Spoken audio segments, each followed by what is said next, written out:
Good morning, everybody. You know, I can still remember the day in August of 2016 when I got a message from one of my pupils' mothers to say, have you heard the news about Judge Duffin throwing out Brendan's confession? For me, I didn't know it at the time, but I've since discovered that that meant that, of course, AEDPA can be overcome, because what Judge Duffin did was, quite rightly, to decide that it had been unreasonable of the Wisconsin courts to uphold Brendan Dassey's conviction based on his confession. It was January the 4th this year that I went to see Steve Drizzen and Lauren Nyrider up in Edinburgh, and as part of the presentation, Laura Nyrider said, we, as in herself and Steve, proved that Brendan Dassey is innocent, but they immediately lost. How was that? Well, of course, following Judge Duffin's decision, and of course it was a 94-page decision. It's what a proper judge does in a judgment. He had considered everything correctly and written a proper report, unlike our lovely Judge Angela Sukovich.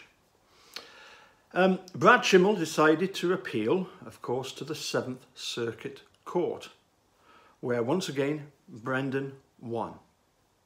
However, the problem was that Judge Hamilton dissented. And of course that then opened the door for Brad Schimmel to once again appeal to the en banc review. And as we all know, Luke Berg simply went in and just said AEDPA all the time. You see, what Judge Hamilton had done is, by dissenting, he had opened the door to Luke Berg to being able to say, there is a judge who thinks that it was reasonable of the Wisconsin courts to uphold Brendan Dassey's conviction. It was Judge Hamilton that dissented. That was the big problem. This was the reason why Steve and Laura immediately lost. And of course, it's interesting, isn't it, that during Brendan Dassey's confession, of course, his will was completely overborne. We've got numerous examples of that. One of which, of course, is the control question. For those of you that are new, what is the control question? Tom Fassbender, during questioning of Brendan, says to him, did Teresa Halbach have any marks, scars, tattoos? He says, we know that she had a tattoo on her stomach, which was a blatant lie, but it was designed to see if Brendan could then say no. And that's exactly what Brendan did. He says, And then immediately, just for reassurance, Tom Fassbender says, do you disagree with me? And of course, Brendan immediately, no, but I don't know what it was. In other words, don't ask me to guess what it was. I've been guessing thus far in this interview. Don't ask me to do some more guessing, please.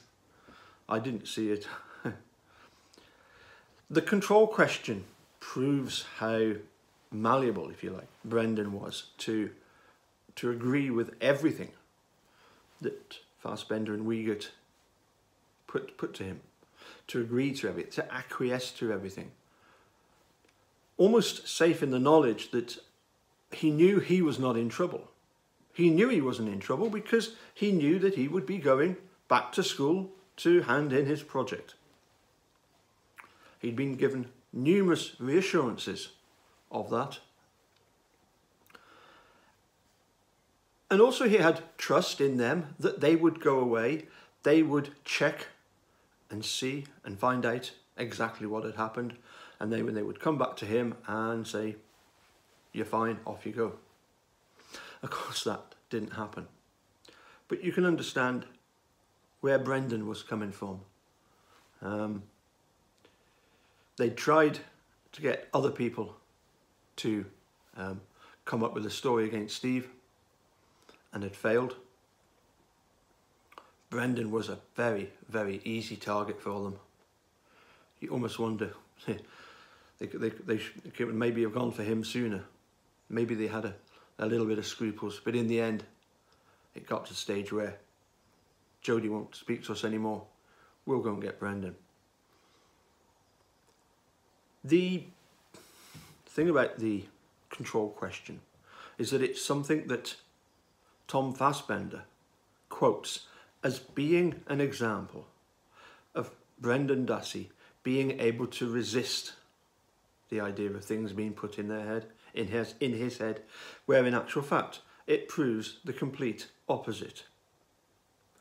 Again, our learned Judge Hamilton quotes again the control question in his majority decision. Now, I'd never heard of the control question. I wasn't aware of this part of the interrogation until a certain Erakozy pointed it out. And it was during the time when a lot of the attention was focused on Brendan Dassey because of his winning this, Judge Duffin throwing out his conviction with the hope that Brendan would be home soon. I remember all the gifts that had been bought for him. He was even going to get to WrestleMania. And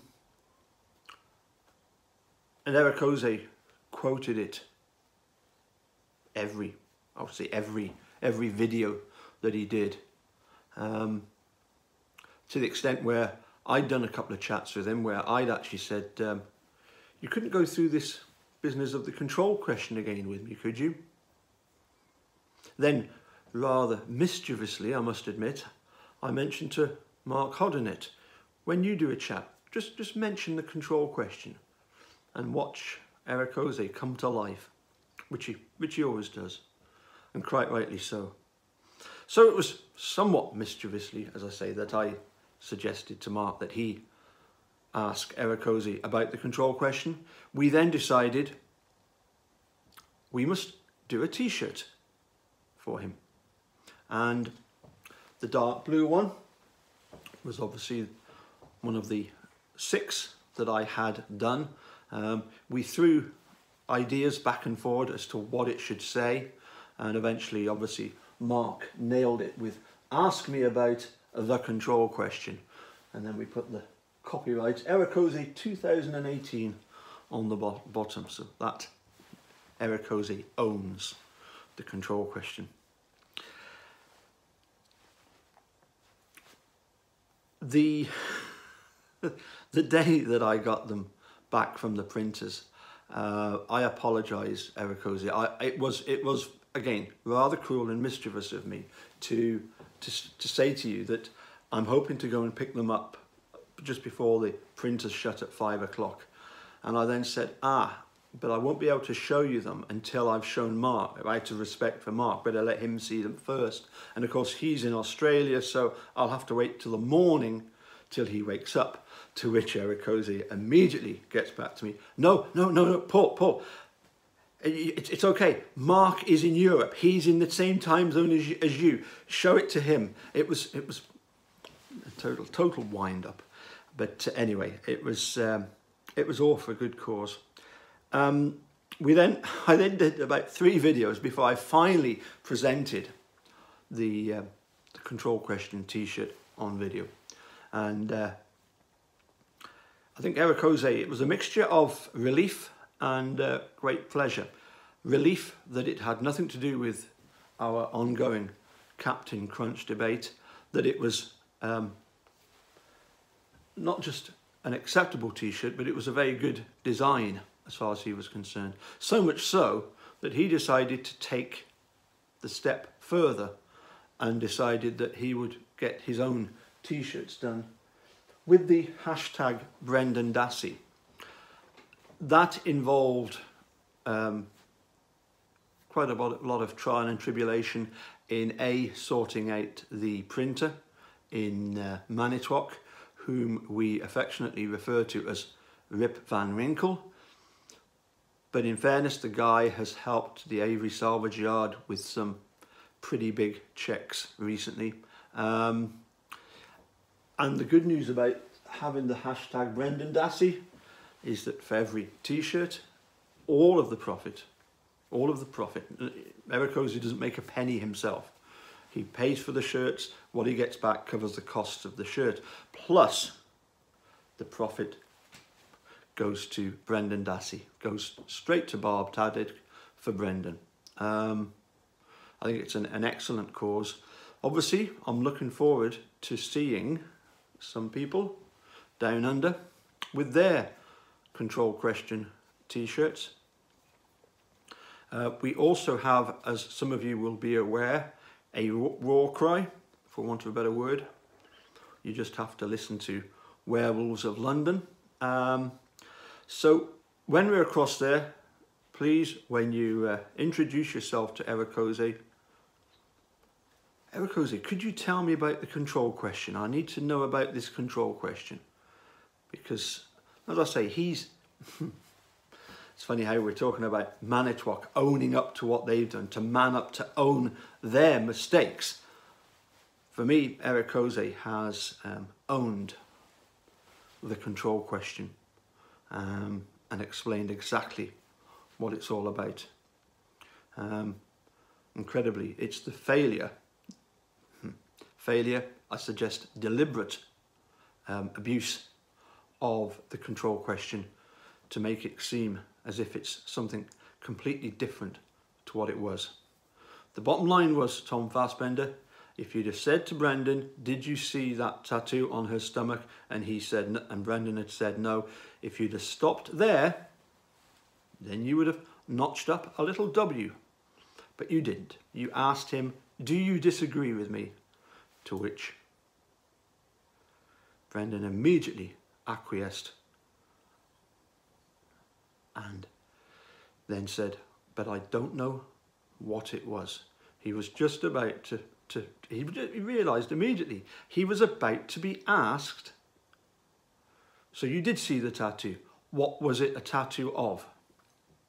What sort of design was it? Anyway, I've kept you long enough. As I say, hopefully we'll see plenty of Control Question t-shirts when we're in Oz. And I can't remember. I think Eric Ozee might be planning on bringing one or two with him as well. So more information on how you might get your hands on one of his. Of course, he's got a variety of colours. He seems to like his green one, and he sent me this blue one, which was very, very kind of him. So anyway, catch you soon. Bye for now.